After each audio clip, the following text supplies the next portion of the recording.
بسم اللہ الرحمن الرحیم الحمد للہ وکفا وسلام علی عبادہ الذین اصطفیٰ اما بعد فاعوذ باللہ من الشیطان الرجیم بسم اللہ الرحمن الرحیم یا ایہا النبی انا ارسلناک شاہدا ومبشرا ونذیرا وداعیا الی اللہ بإذنہ وسراجا منیرا صدق اللہ العظیم۔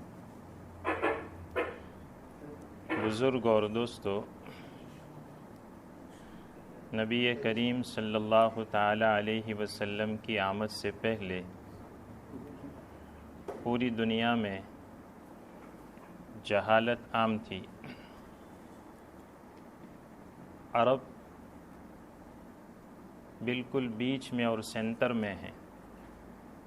اس سے ایک طرف کسریٰ کی حکومت تھی اور وہاں کے رہنے والے مجوسی تھے۔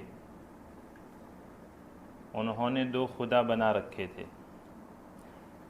سب سے پہلے یہ بتا دوں کہ حضور صلی اللہ علیہ وسلم کی مکی زندگی کا سب سے نمایاں پہلو اللہ کی توحید کو بیان کرنا ہے۔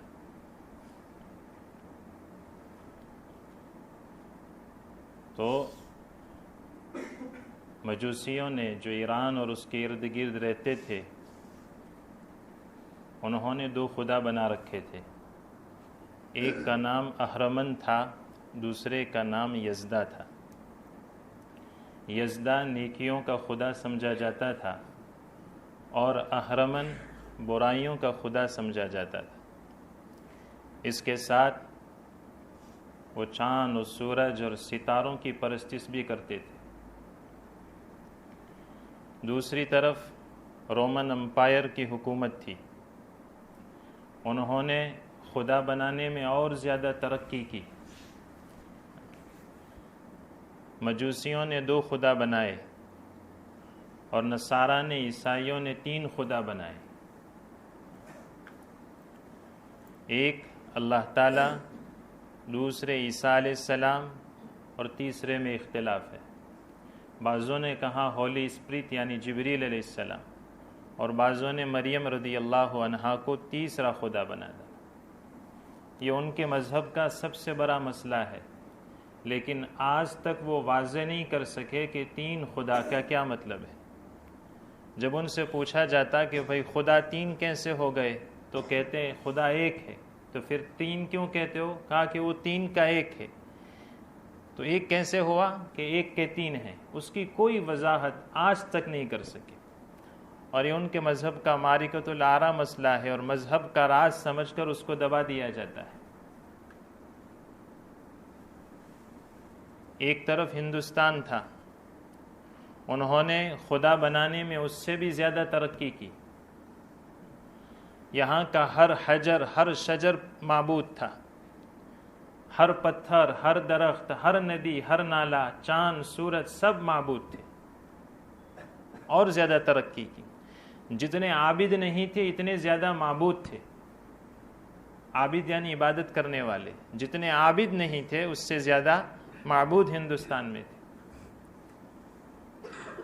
اور ایک طرف پورا افریقہ تھا، وہاں ہر بڑا آدمی، ہر مالدار آدمی خود خدا بنا بیٹھا تھا۔ جس کے پاس اقتدار ہوتا، مال ہوتا، وہ خود خدا بن جاتا۔ جس کی لاٹھی اس کی بھینس۔ ان حالات میں نبی کریم صلی اللہ علیہ وسلم کی بعثت ہوئی، اور مکۃ المکرمہ سینٹر میں ہے، بیچ میں ہے، اور وہاں سارے لوگوں کا آنا جانا ہوتا ہے۔ تو جتنی برائیاں دنیا بھر میں تھی وہ ساری برائیاں مکۃ المکرمہ میں تھی۔ مشرک تو وہاں رہتے تھے، عیسائی بھی موجود تھے، یہودی آتے جاتے رہتے تھے، تو ساری برائیاں مکۃ المکرمہ میں موجود تھی۔ اللہ کے نبی صلی اللہ علیہ وسلم کی ولادت 2 مرتبہ ہوئی۔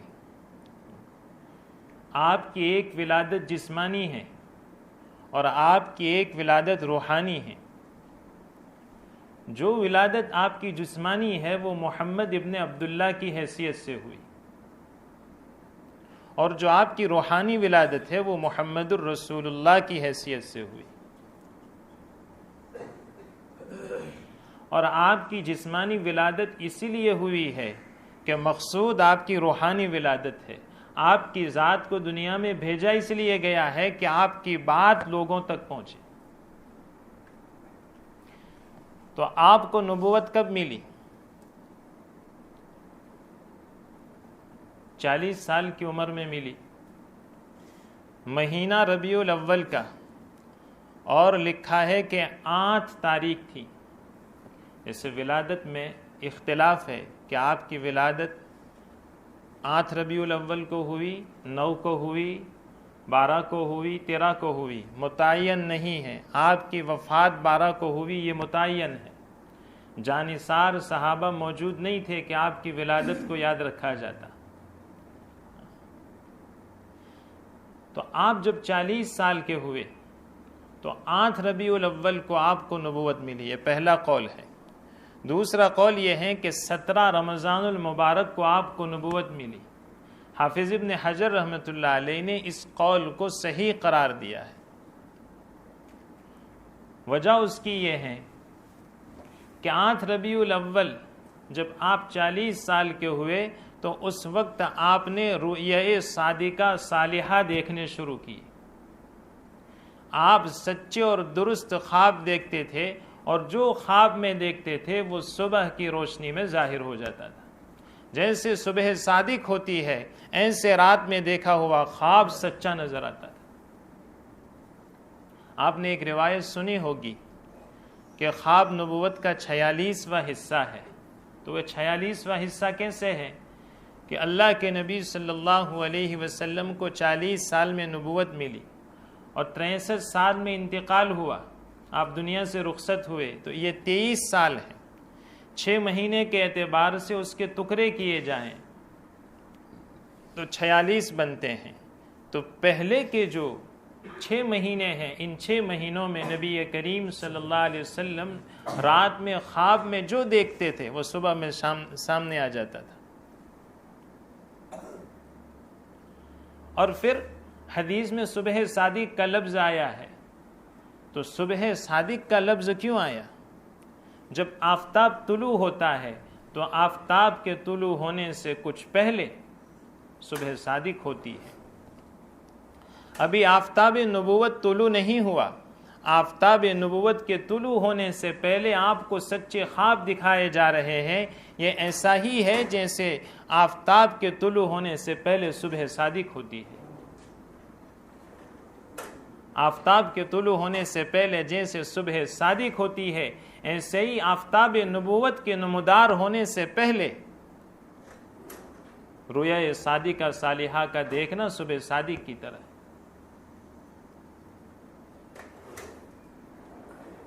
جب آپ نے سچے خواب دیکھے تو آپ صلی اللہ علیہ وسلم کی دل میں اللہ تعالیٰ کی طرف سے یہ بات ڈالی گئی کہ آپ خلوت میں، تنہائی میں کسی جگہ اللہ کی عبادت کریں. حضرت عائشہ کی روایت میں ہے کہ خلوت آپ کے لیے پسندیدہ قرار دی گئی، چنانچہ آپ غار حرا میں جانے لگے. یہ مکۃ المکرمہ سے 3 میل کے فاصلے پر ہے. اللہ کے نبی صلی اللہ علیہ وسلم غار حرا میں جاتے تھے اور اللہ کی عبادت کرتے تھے. کیسے عبادت کرتے تھے؟ شریعت تو آئی نہیں، تو ملت اسماعیلی ابراہیمی پر آپ اللہ کی عبادت کرتے تھے.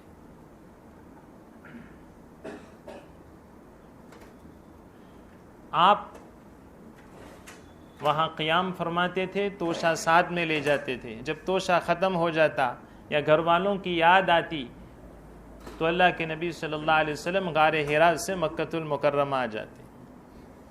پھر چند دن رہ کر توشہ لے کر پھر غار حرا میں چلے جاتے.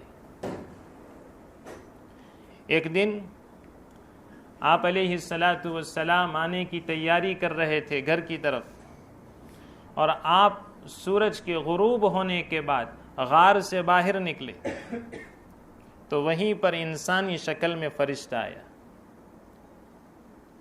اور اس فرشتے نے کہا اقرا، پڑھیے. اللہ کے نبی صلی اللہ علیہ وسلم نے ارشاد فرمایا ما انا بقارئ، میں پڑھنا نہیں جانتا. دیکھو اللہ کے نبی صلی اللہ علیہ وسلم کا ایک لقب ہے امی. امی کے معنی لوگ ان پڑھ کے کرتے ہیں، لیکن امی کے معنی ان پڑھ کے نہیں ہیں۔ مکۃ المکرمہ کو ام القریٰ کہا جاتا ہے۔ قریٰ یہ قریتن کی جمع ہے، قریتن کا بہووچن ہے، اور ام القریٰ کا مطلب ہے ساری بستیوں کی اصل، ساری بستیوں کی ماں، چونکہ مکۃ المکرمہ سے پوری زمین پھیلائی گئی، اس لیے مکۃ المکرمہ کو ام القریٰ کہا جاتا ہے، ساری بستیوں کی ماں، ساری بستیوں کی اصل۔ اور جب مضاف اور مضاف الیہ ہوتا ہے اور اس کی طرف نسبت کرنی ہوتی ہے تو مضاف الیہ کو ہٹا دیا جاتا ہے۔ ام القریٰ ہے تو قریٰ کو ہٹا دیا اور امن کو باقی رکھا اور پیچھے نسبت کیا لگائی تو امی ہو گیا۔ امی کے معنی مکہ مکرمہ کے رہنے والے، امی کے معنی ان پڑھ کے نہیں ہیں، اس لیے امی کے معنی ان پڑھ کرنا درست نہیں ہے۔ مکہ والوں کو جو امیین کہا گیا ہے وہ ناخواندہ کے معنی میں ہے، لکھنا پڑھنا نہیں جانتے اس کے معنی میں ہے، لیکن اللہ کے نبی صلی اللہ علیہ وسلم کو جو امی کہا گیا ہے وہ مکۃ المکرمہ کی طرف نسبت کرتے ہوئے امی کہا گیا ہے۔ تو حضور صلی اللہ علیہ وسلم نے فرمایا ما انا بقارئ، میں پڑھنا نہیں جانتا۔ جبریل امین نے آپ کو سینے سے لگایا اور زور سے دبایا، یہ اس لیے کیا کہ آپ صلی اللہ علیہ وسلم کی بشریت پر آپ صلی اللہ علیہ وسلم کی ملکیت غالب آ جائے، جبریل امین کی ملکیت غالب آ جائے۔ یہ ملکیت پھر بشریت میں اتنی غالب آئی کہ معراج کے موقع پر فرشتوں کا رئیس پیچھے ہے اور انسانوں کا سردار آگے ہے۔ ابتدا میں ضرورت تھی ملکیت پیدا کرنے کی، ملکیت کا مطلب فرشتہ نہیں ہے، ملکیت کا مطلب وہ صفات جو فرشتے میں ہوتی ہے، اور یہ علم کے منتقل کرنے کا ایک طریقہ ہے، سینے سے سینہ لگا کر اللہ والے علم منتقل کرتے ہیں، معرفت منتقل کرتے ہیں۔ تو سینے سے لگایا اور زور سے دبایا، کہتے ہیں اتنا زور سے دبایا کہ مجھے میری جان کا اندیشہ ہو گیا۔ پھر کہا اقرا، پڑھیے، تو آپ نے وہی فرمایا ما انا بقارئ، میں پڑھنا نہیں جانتا۔ دوسری مرتبہ دبایا، پھر چھوڑا، پھر کہا اقرا، پڑھیے، تو آپ نے فرمایا ما انا بقارئ۔ پھر تیسری مرتبہ دبایا اور زور سے دبا کر پھر چھوڑا، تو پھر ابتدائی 5 آیتیں سورہ اقرا کی سنائی۔ اللہ کے نبی صلی اللہ علیہ وسلم خوف میں گھبرا گئے، جلدی سے نیچے اترے اور تیزی سے چلتے ہوئے اپنے گھر پہنچے، اور حضرت خدیجہ رضی اللہ تعالی عنہا سے کہا زملونی زملونی، مجھے چادر اڑا دو۔ چنانچہ چادر اڑا دی گئی۔ جب تھوڑا افاقہ ہوا، خوف دور ہوا، تو پورا واقعہ حضرت خدیجہ رضی اللہ تعالی عنہ کے سامنے پیش کیا۔ بیچ میں ایک اور بات بتا دوں، حضرت خدیجہ رضی اللہ تعالی عنہ بہت ذہینہ تھی، اور آپ صلی اللہ علیہ وسلم کے نبی بننے سے پہلے ان کو اندازہ تھا کہ یہ شخص نبی بننے والا ہے۔ جب آپ نے حضرت خدیجہ رضی اللہ تعالی عنہ کے سامان کے ساتھ سفر کیا اور اس سفر سے واپس آنے پر میسرہ نے آپ کی صفات اور آپ کی تعریف جب حضرت خدیجہ رضی اللہ عنہا کے سامنے بیان فرمائی، تو اسی وقت ان کو اندازہ ہو گیا تھا کہ ایک آخری پیغمبر جو آنے والے ہیں شاید یہی ہوں، اور اسی امید میں نکاح فرمایا، اسی امید میں نکاح فرمایا، ورنہ وہ تو زیادہ عمر تھی، 40 سال کی عمر تھی۔ ایک مرتبہ کا واقعہ ہے، حضور صلی اللہ علیہ وسلم تشریف لا رہے تھے تو دیکھا کہ تشریف لا رہے ہیں، دروازے سے پیچھے کھڑی ہو گئی، اور جیسے آپ داخل ہوئے تو آپ کو لپٹ گئی اور کہنے لگی کہ میری زندگی نے وفا نہ کی اور میری موت ہو گئی، اور اللہ آپ کو نبی بنائے تو یہ آپ مجھے یاد رکھنا۔ ورقہ بن نوفل کے پاس بار بار جاتی تھی اور کہتی تھی کہ جو نبی بننے والے ان کے صفات کیا ہیں، کتنی ذہینہ تھی۔ حضرت خدیجہ رضی اللہ عنہا کے سامنے جب حضور صلی اللہ علیہ وسلم نے پوری سرگزشت سنائی تو وہ آپ کو لے کر ورقہ بن نوفل کے پاس گئی. یہ چچازاد بھائی تھا حضرت خدیجہ رضی اللہ تعالی عنہ کا، اور عیسائی ہو گئے تھے اور توریت اور انجیل کو عربی میں نقل کرتے تھے، آنکھوں سے نابینا تھے، لکھواتے ہوں گے یا پہلے نقل کی ہوگی پھر نابینا ہو گئے ہوں گے، اور جا کے کہا کہ دیکھو آپ کا بھتیجا کیا کہتا ہے. تو پوچھا ورقہ بن نوفل نے کیا ہوا، تو پوری سرگزشت سنائی تو ورقہ بن نوفل کہتا ہے کہ یہ وہی سب سے بڑا فرشتہ ہے جو ہر پیغمبر کے پاس آتا ہے، اور یہ وہی ناموس ہے جو موسیٰ علیہ السلام کے پاس آتا تھا. ناموس رازدار کو کہتے ہیں، جاسوس جو ہماری چھپی ہوئی چیزوں کو نکال کے لے جاتا ہے اس کو جاسوس کہتے ہیں. جاسوس کا مقابل ناموس ہے جو رازدار، ہماری باتوں کو جو راز میں رکھتا ہے اس کو ناموس کہتے ہیں، اور جو ہماری باتوں کو دوسروں کے سامنے پیش کرتا ہے جاسوسی کر کے اس کو جاسوس کہتے ہیں. ایک سوال پیدا ہوتا ہے، ورقہ بن نوفل جب عیسائی تھے تو انہوں نے موسیٰ علیہ السلام کا نام کیوں لیا؟ عیسیٰ علیہ السلام کا نام لینا چاہیے تھا، موسیٰ علیہ السلام کا نام کیوں لیا؟ جواب اس کا یہ ہے کہ موسیٰ علیہ السلام اصل دین لے کر آئے تھے. عیسیٰ علیہ السلام کو جو کتاب ملی ہے انجیل، وہ توریت کا ضمیمہ ہے، سپلیمنٹی ہے، وہ پوری اصل کتاب نہیں ہے. احکام زیادہ تر وہی تھے جو توریت کے تھے، کچھ احکام بدل کر دیے تھے، ورنہ ان کی بھی اصل کتاب توریت ہی تھی، اور اصل دین موسیٰ علیہ السلام لے کر آئے تھے. لیکن بنی اسرائیل نے عیسیٰ علیہ السلام کی قدر نہ کی اور ان کے قتل کے در پہ ہوئے. یوں ان میں دو حصے ہو گئے، ورنہ یہودی اور عیسائی ان دونوں کا تعلق بنی اسرائیل سے ہے. موسیٰ علیہ السلام سب سے پہلے پیغمبر ہیں بنی اسرائیل کے، اور عیسیٰ علیہ السلام آخری پیغمبر ہے بنی اسرائیل کے. یہ خاتم بنی اسرائیل ہے. اس لیے ورقہ بن نوفل نے اصل دین جو لے کر آئے تھے یعنی موسیٰ علیہ السلام، ان کا نام لیا. اور پھر ورقہ بن نوفل نے کہا کہ اگر اللہ تعالیٰ نے مجھے زندگی دی اور میں توانا رہا تو میں آپ کی مدد کروں گا، اور اس وقت میں آپ کی مدد کروں گا جب آپ کی قوم آپ کو اپنے وطن سے نکالے گی.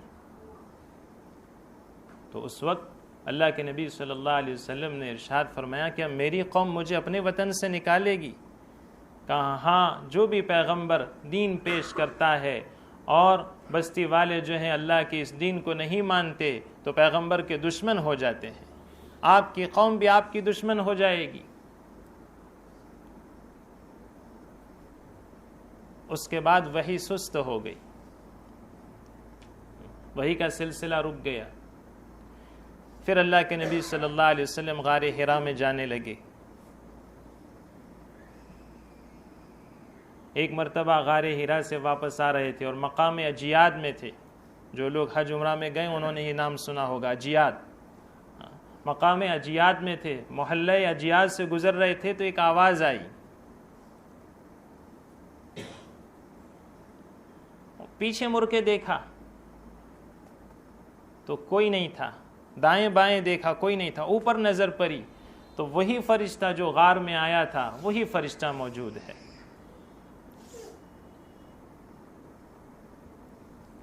اور ایک کرسی پر بیٹھا ہوا ہے اور وہ اتنی بڑی ہے کہ پوری فضا کو بھر لی.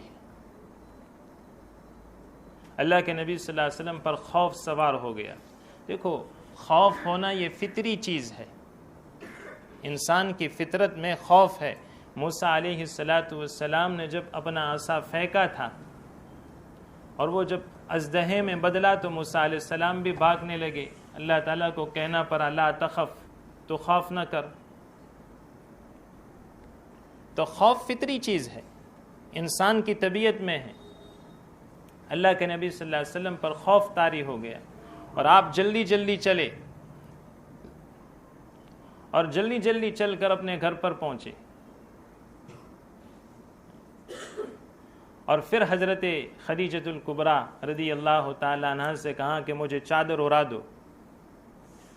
حضرت خدیجہ رضی اللہ تعالیٰ عنہ نے چادر اڑا دی تو فرشتہ چھت پھاڑ کر یا دروازے سے گھر میں داخل ہو گیا، اور اسی نے جو ہے کمبل اٹھا دی اور کہا یا ایھا المدثر، اے کمبل اوڑھنے والے، قم، کھڑے ہو جا، فانذر، اب لوگوں کو ڈرا، وربک فکبر، اور اپنے رب کی بڑائی بیان کر، وثیابک فطہر، اور اپنے کپڑوں کو پاک اور صاف رکھ۔ یہ ابتدائی سورہ مدثر کی آیتیں سنائی۔ اب یہاں سے وحی کا سلسلہ شروع ہوا۔ یہ آپ صلی اللہ علیہ وسلم کی روحانی ولادت ہے، اور آپ کی روحانی ولادت اس لیے کروائی گئی ہے کہ آپ کی بات لوگوں کے سامنے آنی چاہیے۔ جب آپ کی ذات میں یہ برکت ہے کہ حضرت دائی حلیمہ جب آپ کو اٹھاتی ہے تو دائی حلیمہ کی چھاتیوں میں دودھ آ جاتا ہے، جب آپ کو سوار کرتی ہیں اونٹنی پر تو وہ سواری جو مریل قسم کی تھی، جو چل بھی نہیں سکتی تھی، وہ تیز رفتاری کے ساتھ دوڑنے لگتی ہے۔ جب آپ کی برکت سے اونٹنی کو دوہا جاتا ہے تو پورا برتن بھر جاتا ہے۔ جب آپ دائی حلیمہ کے گھر پہنچتے ہیں تو دائی حلیمہ کی بکریاں پیٹ بھر کر واپس آتی ہے، اور اوروں کی بکریاں قحط کی وجہ سے خالی پیٹ واپس آتی ہے۔ جب آپ کی ذات میں یہ برکت ہے تو آپ جو بات لے کر آئے ہیں اس بات میں کتنی برکت ہوگی۔ ذات مقصود نہیں تھی، آپ کی بات مقصود تھی۔ ذات کو دنیا میں بھیجا ہی اس لیے گیا کہ آپ کی بات لوگوں تک پہنچانی تھی، اور آپ کی بات کیا تھی؟ لا الہ الا اللہ۔ اس لیے قرآن کا اصل موضوع اللہ کی توحید ہے۔ قرآن دو موضوعوں کو زیادہ بیان کرتا ہے، ایک اللہ کی توحید کو اور دوسرے موت کے بعد کی زندگی کو، اور بیچ میں ایک اور موضوع بیان کرتا ہے، اور وہ یہ ہے اللہ کے نبی صلی اللہ علیہ وسلم کی رسالت۔ یہ اسلام کے بنیادی 3 عقائد ہے: توحید، رسالت اور آخرت۔ توحید کا مطلب یہ ہے کہ اللہ کو ایک ماننا اور اللہ ہی کی عبادت کرنا۔ اللہ کو ماننا توحید نہیں ہے، اللہ کو ایک ماننا اور اللہ ہی کی عبادت کرنا۔ مکہ والے اللہ کو مانتے تھے، مکہ والے اللہ کو نہیں مانتے تھے ایسا نہیں، اللہ کو مانتے تھے، لیکن اللہ کی ذات میں اور اللہ کی صفات میں اوروں کو شریک قرار دیتے تھے۔ لات اور عزا کی بھی عبادت کرتے تھے، حبل اور منات کی بھی عبادت کرتے تھے۔ اس لیے اللہ کے نبی صلی اللہ علیہ وسلم کی مکی زندگی کا جو نچوڑ ہے وہ لوگوں کو اللہ کی توحید بتانا ہے، اور اللہ تعالیٰ ہی کی عبادت ہونی چاہیے، اللہ کے علاوہ کسی کی عبادت نہیں ہونی چاہیے۔ اللہ کے علاوہ کسی اور کی عبادت کرنا شرک ہے۔ یہ حضور صلی اللہ علیہ وسلم کی مکی زندگی کا اصل موضوع ہے۔ اور قرآن کریم جب اللہ کی ذات کو بیان کرتا ہے، یعنی اللہ تعالیٰ خود جب اپنی ذات کو بیان کرتے ہیں تو دلائل کے انبار لگا دیتے ہیں۔ ان فی خلق السماوات والارض واختلاف اللیل والنہار والفلک التي تجری فی البحر بما ينفع الناس وما انزل اللہ من السماء من ماء فاحیا به الارض بعد موتها وبث فيها من كل دابة وتصریف الریاح والسحاب المسخر بین السماء والارض لآیات لقوم یعقلون۔ ایک آیت میں اللہ تعالیٰ نے اپنی قدرت کے 7 دلائل بیان فرمائے۔ زمین و آسمان کے بنانے میں غور نہیں کرتے، اللہ نے آسمان کیسے بغیر ستون کے کھڑا کر دیا ہے، زمین کیسے بچھا دی ہے، تم چل سکتے ہو، دوڑ سکتے ہو، اپنے مکان بنا سکتے ہو، کھیتی کر سکتے ہو، سب کچھ زمین پر کر سکتے ہو۔ زمین کے علاوہ کوئی اور ایسا ملا ہے تمہیں جہاں تم ٹھہر سکو، رہ سکو؟ تلاش کرتے کرتے تھک جاؤ گے لیکن نہیں ملے گا۔ اللہ تعالیٰ نے زمین کو قرار بنایا ہے، آسمان کو چھت بنایا ہے۔ بغیر چھت کے گھر خوبصورت معلوم نہیں ہوتا، اللہ تعالیٰ نے زمین کے اوپر آسمان کو چھت بنا دیا۔ ان فی خلق السماوات والارض واختلاف اللیل والنہار، رات اور دن کے عدلنے بدلنے میں اللہ تعالیٰ کی قدرت کی نشانیاں ہیں۔ رات ہے پھر دن آئے گا، دن جائے گا پھر رات آئے گی۔ یہ موسم کون بدلتے ہیں؟ رات اور دن کی تبدیلی کون کرتا ہے؟ اگر رات ہی رات رہتی تو ہر چیز تھتھر جاتی، اور دن ہی دن رہتا تو ہر چیز جلس جاتی۔ نہ دن میں ہمیشہ ہم زندہ رہتے، نہ رات میں ہم زندہ رہتے۔ تھوڑے تھوڑے وقفے کے بعد رات اور دن آتے جاتے رہتے ہیں تاکہ انسانیت پنپ سکے، جاندار جی سکے۔ والفلک التی تجری فی البحر بما ينفع الناس، ایک ڈھیلا پانی کی سطح پر ٹھہر نہیں سکتا، اللہ تعالیٰ اتنے بڑے جہازوں کو پانی کی سطح پر چلاتے ہیں۔ اور اب تو فضاؤں کو چیرتے ہوئے ہوائی جہاز جاتے ہیں، یہ تم نہیں اڑا رہے ہو، یہ اللہ تعالیٰ اڑا رہے ہیں۔ سمندر کی سطح پر تم نہیں چلا رہے ہو، اللہ تعالیٰ چلاتے ہیں۔ قرآن کہتا ہے والفلک التی تجری فی البحر بما ينفع الناس وما انزل اللہ من السماء من ماء فاحیا به الارض بعد موتها، آسمانوں سے پانی اتارتا ہے، اگر پانی نہ اترے تو فیوچر ڈارک نظر آئے گا اور انسانیت سسکتی ہوئی بلکتی ہوئی نظر آئے گی۔ یہ کون ہے جو آسمانوں سے پانی برساتا ہے؟ قطرہ قطرہ کر کے برساتا ہے، پریشر کے ساتھ نہیں برساتا، اور پھر اس سے مردہ زمین کو زندہ کرتا ہے۔ اللہ قادر ہیں تمہارے مرنے کے بعد ایسے زندہ کریں گے جیسے موسلادھار بارش کے بعد زمین کو زندہ اور لہلہاتا کرتا ہے۔ وبث فیہا من کل دابہ، جب بارش ہوتی ہے تو قسم کے جانور نکل آتے ہیں۔ یہ کون پھیلاتا ہے؟ ہر علاقے میں اس کے مناسب جانور کو کون پیدا کرتا ہے، اور ہر علاقے میں اس کے مناسب بارش کو کون برساتا ہے۔ جس علاقے میں جیسی بارش کی ضرورت ہوتی ہے ویسی بارش ہوتی ہے، اور جس علاقے میں جن جانوروں کی ضرورت ہوتی ہے ان جانوروں کو پیدا کرتا ہے۔ وبث فیہا من کل دابہ وتصریف الریاح والسحاب المسخر بین السماء والارض، ہواؤں کو بدلتا، اس کے رخ بدلتا ہے، کبھی شمال سے جنوب کی طرف، کبھی جنوب سے شمال کی طرف، کبھی مشرق سے مغرب کی طرف، کبھی مغرب سے مشرق کی طرف۔ اگر یہ ایک ہی سمت میں چلتی رہتی کوئی درخت سیدھا کھڑا نہ رہتا۔ اللہ تعالیٰ ہواؤں کو بدلتے ہیں تاکہ درخت سیدھے کھڑے رہیں، کھیتیاں سیدھی کھڑی نہ رہتی، ہواؤں کو بدلتے ہیں۔ زمین آسمان کے درمیان میں معلق بادل، یہ کون چلاتا ہے؟ والسحاب المسخر بین السماء والارض لآیات لقوم یعقلون، اس میں البتہ نشانیاں ہیں ان لوگوں کے لیے جن کے پاس عقل ہے۔ عقل مندوں کے لیے اللہ کی قدرت کی نشانیاں ہیں ان چیزوں میں کہ اللہ کو پہچانیں۔ یہ نبی کریم صلی اللہ علیہ وسلم کی مکی زندگی کا خلاصہ تھا کہ اللہ کا تعارف کرانا، اللہ کی توحید سمجھانا، اللہ کی قدرت بتانا۔ زمین و آسمان میں، بحر و بر میں، فضاؤں میں، زمین کے نیچے، سمندروں کی سطح پر، سمندروں کی گہرائیوں میں، پہاڑ کی بلند و بالا چوٹیوں پر اور اس کی گہری گاروں میں جو کچھ بھی ہوتا ہے وہ اکیلے اللہ کے حکم سے ہوتا ہے، اس کے علاوہ کسی سے نہیں ہوتا۔ درخت کا ایک پتا اللہ کی اجازت کے بغیر حرکت نہیں کر سکتا، زمین کا ایک ذرہ اللہ کی اجازت کے بغیر حرکت نہیں کر سکتا۔ یہ مکی زندگی کا خلاصہ تھا، اور اللہ کے نبی صلی اللہ علیہ وسلم نے قرآن پڑھ کے سنایا۔ اس لیے میں کہتا ہوں کہ دعوت قرآن سے ہونی چاہیے، جتنا قرآن عام ہوگا اتنی جہالت چھٹے گی۔ قرآن کو سمجھنے کے لیے ہمارے پاس وقت نہیں ہے، قرآن کو سمجھانے کے لیے ہمارے پاس مطالعہ نہیں ہے۔ قرآن کریم یہ اللہ تعالیٰ کا کلام ہے، اس کے خزانے ختم نہیں ہوتے۔ اس لیے مکی زندگی کا خلاصہ یہ ہے کہ ہم اللہ کو پہچانیں۔ یہی دعوت مکی زندگی میں 13 سال تک مسلسل نبی کریم صلی اللہ علیہ وسلم نے مکہ والوں، اور پھر اللہ تعالیٰ نے مکہ والوں کے دل بدلے۔ عذاب نہیں آیا، عمومی عذاب مکہ والوں جیسے اور قوموں پر آیا، قوم عاد ہلاک ہوئی، قوم سمود ہلاک ہوئی، اصحاب مدین ہلاک ہوئے، لیکن مکہ والوں پر عمومی عذاب نہیں آیا۔ بدر میں مارے گئے، احد میں کچھ پچھرے، احزاب میں بھاگے، یہ سب کچھ ہوا۔ فتح مکہ کے دن کچھ مارے گئے، بالکل کچھ لیکن عمومی عذاب کیوں؟ اللہ تعالیٰ کو ان سے کام لینا تھا، تو ان کے دلوں کو جس کتاب نے بدلا ہے، جس کلام نے بدلا ہے، وہ اللہ کا کلام قرآن مجید ہے۔ اللہ تبارک و تعالی ہم تمام کو جو ہے قرآن کریم کو سمجھنے کی توفیق عطا فرمائے۔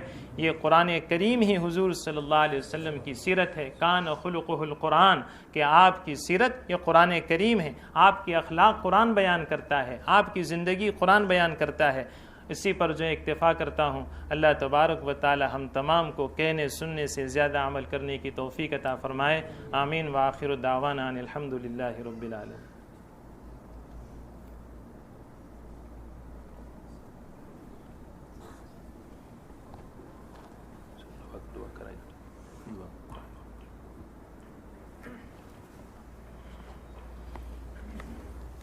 بسم اللہ الرحمن الرحیم الحمد للہ رب العالمین الرحمن الرحیم مالک یوم الدین اللہم لا نحصی ثناء علیک انت کما اثنیت علی نفسک اللہم صل علی سیدنا محمد وعلى آل سیدنا مولانا محمد وبارک وسلم ربنا ظلمنا انفسنا ربنا ظلمنا انفسنا ربنا ظلمنا انفسنا وَإِن لَّمْ تَغْفِرْ لَنَا وَتَرْحَمْنَا لَنَكُونَنَّ مِنَ الْخَاسِرِينَ لَا إِلَٰهَ إِلَّا أَنتَ سُبْحَانَكَ إِنِّي كُنتُ مِنَ الظَّالِمِينَ يَا إِلَٰهَ الْعَالَمِينَ يَا أَرْحَمَ الرَّاحِمِينَ يَا أَكْرَمَ الْأَكْرَمِينَ يَا رَحْمَانَ الدُّنْيَا وَالْآخِرَةِ ہے پروردگار عالم بڑے پاپی ہے، بڑے مجرم ہے۔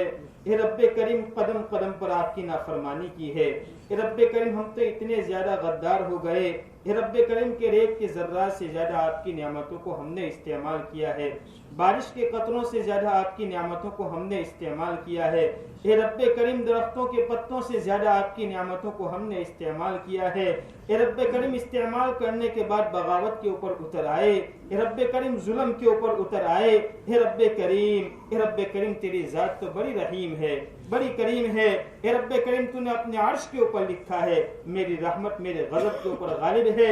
اے رب کریم تجھے تیری شان رحیمی کا واسطہ دیتے ہیں۔ اے رب کریم مکمل طور پر مغفرت کا فیصلہ فرما دے۔ اے رب کریم یہ مجمع تو کتنا مبارک ہے، تیرے پیارے آقا کی سیرت سننے کے لیے آیا ہوا ہے۔ اے رب کریم تجھے اپنا پیغمبر بہت محبوب تھا، اے رب کریم بہت پیارا تھا۔ اے رب کریم حضور اکرم صلی اللہ علیہ وسلم کے صدقے ہم تمام کی مکمل مغفرت فرما دے، ہم تمام کی مکمل مغفرت فرما دے۔ اے رب کریم امت کے بیماروں کو شفا کی دولت سے مالا مال فرما۔ اے رب کریم بہت سارے حضرات نے دعا کے لیے کہا ہے، اے رب کریم بہت سارے حضرات ایسے بھی ہیں جو کہنا چاہتے تھے، اے رب کریم کہہ نہیں سکے ہیں، جو ہم سے توقع اور امید رکھتے ہیں۔ اے رب کریم تمام بیماروں کو شفا کی دولت سے مالا مال فرما۔ اے رب کریم یقیناً بیماری بھی آپ کی ایک نعمت ہے اور شفا بھی آپ کی ایک نعمت ہے۔ اے رب کریم ہم کمزور ہیں، اے رب کریم تو نے خود قرآن کریم کے اندر فرمایا ہے خلق الانسان ضعیفا۔ اے رب کریم تو نے کمزور ہی پیدا کیا ہے۔ اے رب کریم تیری اس بیماری والی نعمت کو ہم برداشت نہیں کر سکتے ہیں۔ اے رب کریم اس کو شفا کے اندر مبدل فرما۔ اے رب کریم ایسی شفا عطا فرما جس کے بعد کوئی بیماری نہ ہو۔ اے رب کریم ایسی شفا عطا فرما جس کے بعد کوئی بیماری نہ ہو۔ اے رب کریم اس مجمع کے اندر بہت سارے حضرات بیمار چل رہے ہیں، اے رب کریم تو خوب جانتا ہے۔ اے رب کریم ہر ایک کو شفا کی دولت سے مالا مال فرما۔ اے رب کریم بہت سارے پریشان ہے، اے رب کریم تو خوب جانتا ہے کون کس پریشانی کے اندر مبتلا ہے۔ اے رب کریم ہر ایک کی پریشانی کو دور فرما دے، ہر ایک کے ٹینشن کو دور فرما دے۔ اے رب کریم جو جس مصیبت کے اندر گرفتار ہے، اے رب کریم ہر ایک کو اس سے نجات اور چھٹکارا عطا فرما دے۔ ہے رب کریم ہر ایک کے دل کے اندر کیا کیا امنگیں ہے، اے رب کریم مجمع کے اندر بہت سارے ہیں، اے رب کریم کوئی نہ کوئی امید ہے، کوئی نہ کوئی آرزو ہے، کوئی نہ کوئی تمنا ہے۔ اے رب کریم اسی کی نسبت پر یہاں پر آئے ہوئے ہیں۔ اے رب کریم ہر ایک کی امنگوں کو پورا فرما دے، ہر ایک کی امیدوں کو پورا فرما دے، ہر ایک کی آرزوؤں کو پورا فرما دے۔ اے رب کریم امت کے اے رب کریم مرحومین کی کروت مغفرت فرما۔ اے رب کریم اعلیٰ علیین میں جگہ نصیب فرما۔ اے رب کریم قبر اور قبر کے بعد کی تمام منازل آسان فرما۔ اے رب کریم ہمیں بھی ایک دن مرنا ہے، اے رب کریم ہمیں بھی قبر کی مٹی کے نیچے چلا جانا ہے، اے رب کریم اس وقت کو آنے سے پہلے زندگی کی قدردانی کرنے کی توفیق عطا فرما۔ اے رب کریم پیارے آقا صلی اللہ علیہ وسلم کی سیرت کو سننے کے بعد اے رب کریم حضور اکرم صلی اللہ علیہ وسلم کی جو سیرت ہمارے سامنے آئی ہے اے رب کریم اس کے مطابق زندگی گزارنے کی توفیق عطا فرما۔ اے رب کریم مرتے دم تک اس کے مطابق زندگی گزارنے کی توفیق عطا فرما۔ اے رب کریم جب تک ہمیں اس روئے زمین کے اوپر زندہ رکھ، ایمان کی حالت پر زندہ رکھ، جب ہمارا وقت آخر آئے خاتمہ بالخیر کی دولت سے مالا مال فرما۔ اے رب کریم سوئے خاتمہ سے پوری حفاظت فرما۔ اے رب کریم اچانک کی موت سے پوری حفاظت فرما، بغیر وصیت کے مر جانے سے پوری حفاظت فرما۔ اے رب کریم اس حال کے اندر ہمیں موت نصیب فرما، تو بھی ہم سے راضی ہو، تیرا لاڈلا پیغمبر بھی ہم سے راضی ہو، اے رب کریم دنیا کی ہر مخلوق ہم سے راضی ہو۔ اے رب کریم کہ کسی بندے یا بندی کا حق ہمارے ذمہ باقی نہ ہو، حقوق سے پاک اور صاف ہو چکے ہو۔ اے رب کریم اس حال کے اندر ہمیں موت نصیب فرما، مبارک جگہوں کی موت نصیب فرما، مبارک ایام کی موت نصیب فرما، مبارک اوقات کی موت نصیب فرما۔ رب کریم پیارے آقا صلی اللہ علیہ وسلم نے ایسے موقع پر جتنی خیر اور بھلائیاں مانگی ہے اے رب کریم ہم تیرے پاس اس کا سوال کرتے ہیں، وہ تمام خیر اور بھلائیاں ہمارے حق میں نصیب فرما۔ اے رب کریم ہمارے حق میں نصیب فرما۔ جن شرور سے پیارے آقا صلی اللہ علیہ وسلم نے پناہ مانگی ہے اس سے پناہ کلی نصیب فرما، اس سے پناہ کلی نصیب فرما۔ ہماری دعاؤں کو محض آپ کے فضل اور کرم سے اور پیارے آقا صلی اللہ علیہ وسلم کے صدقے اور توفیل میں اے رب کریم ہماری دعاؤں کو قبول فرما۔ ربنا تقبل منا انك انت السميع العليم وتب علينا انك انت التواب الرحيم وصلى الله تعالى على خير خلقه محمد وعلى آله واصحابه اجمعين آمين يا رب العالمين برحمتك يا ارحم الراحمين۔